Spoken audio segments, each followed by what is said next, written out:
السلام علیکم ورحمۃ اللہ وبرکاتہ۔ وعلیکم السلام ورحمۃ اللہ وبرکاتہ۔ باپا، یہ بچے چھوٹے ہوتے ہیں، بہت اچھا لگتا ہے، ان کے اوپر ماں باپ محنت کرتے ہیں، اپنا وقت لگاتے ہیں، پیسے لگاتے ہیں، لیکن یہ دیکھا گیا ہے کہ بڑے ہو کر بچے باغی ہو جاتے ہیں اور ماں باپ کے ہی گویا کے دشمن بن جاتے ہیں۔ اب اس کے لیے ہم کیا کریں تاکہ جو ہے نا کل جا کر یہ ایک اچھے انسان بن کر بھی ابھریں اور ماں باپ کا بھی خیال رکھیں؟ یہ ہر بچہ تو باغی نہیں بنتا، لیکن بعض باغی واقعی بن جاتے ہیں کہ ماں باپ اس کو ایک آنکھ نہیں پاتے۔ اس میں بعض اوقات تو بس وہ ماں باپ کا اپنا قصور بھی ہوتا ہے، تربیت کا فقدان۔ اب مثال کے طور پر بعض ماں باپ کی عادت ہوتی ہے، ماں کی یا باپ کی، جس کی ایسی عادت ہوگی بچہ اس سے کٹے گا، بدزن ہوگا، نافرمانی کرے گا۔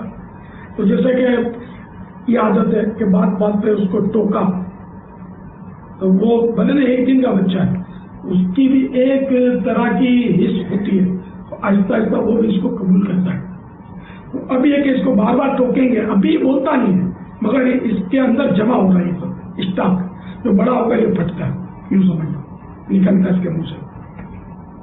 تو اس کو بار بار بچے کو ٹوکا نہ جائے، بات بات پر ڈانٹا نہ جائے، غصہ نہ کیا جائے۔ غصہ کیا جائے تو اس کی یوں سمجھو کہ اتنی کم ترکیب ہو کہ 99 بار پیار کیا تو صرف ایک بار غصہ ہو۔ تو بار بار آپ غصہ کریں گے تو نفسیاتی طور پر بھی وہ اس کا عادی ہو جاتا ہے، اور ڈانٹیں گے، غصہ کریں گے، بات بات پر جھاڑیں گے اس کو یا مار پیٹ کریں گے تو وہ ڈھیٹ ہو جائے گا، عادی ہو جائے گا، اور اندر سے وہ بدزن ہوگا۔ آپ نے بھی سنا ہوگا کہ بعضوں کا بچے بولتے ہیں ہم کو ماں کا پیار نہیں ملا، کوئی بولتا ہے باپ کا پیار نہیں ملا، تو اس طرح کی وجوہات اس کی ہوتی ہوں گی۔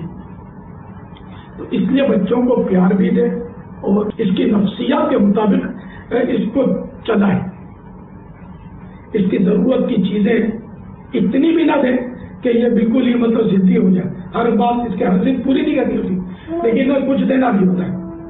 ان کے ساتھ جھوٹ بالکل نہیں بولے۔ اب اس نے بولا کہ میرے کو ہوائی جہاز لا کر دو، ہاں بیٹا لا کر دیں گے، کل لا کر دیں گے۔ اب وہ بچہ تو بھول جائے گا، لیکن آپ نے جھوٹ بولا جبکہ کل لا کر دینے کی نیت نہیں تھی۔ نیت تھی تو صحیح ہے، تو جھوٹ نہیں ہے۔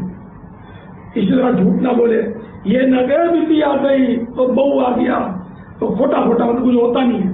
دھوکہ بھی ہے نہیں ہے کہ یہ آ گیا وہ آ گیا، آتا جاتا کچھ بھی نہیں، تھوڑا سہم جاتا ہی، پھر اس کو بھی اثر نہیں پڑے گا۔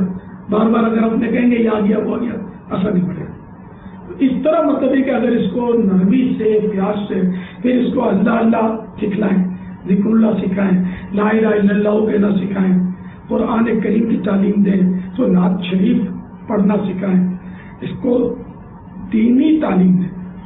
ورنہ یہ کہ اس کو اگر آپ ٹی وی پہ لا کے بٹھاتے ہیں تو ٹی وی پہ تو کرائم، کریمنل معاملات ہوتے ہیں بارہا گناہ بڑے چینل پر، تو یہ بچہ پھر اس میں بھی گناہ سیکھتا ہے، اور اس طرح بھی وہ آگے چل کر ماں باپ کے ساتھ بھی پریکٹس کرے گا، بھائی بہنوں کے ساتھ پریکٹس کرے گا، اس کا مطلب پریکٹیکل کرے گا سمجھو، اور یہ پریشان کرے گا۔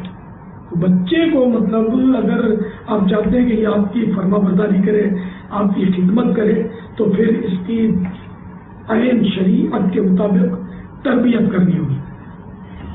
صلو علی الحبیب صلی اللہ علیہ وسلم۔ مکتبۃ المدینہ کا ایک رسالہ ہے، تربیت اولاد، یہ ضرور حاصل کیجیے، اس کو پڑھیے انشاءاللہ۔ اسے پڑھ کر اس کے مطابق اگر آپ اپنے بچوں کو تربیت فرمائیں گے، اللہ کرے گا تو مدینہ ہو جائے گا۔ صلو علی الحبیب صلی اللہ علیہ وسلم۔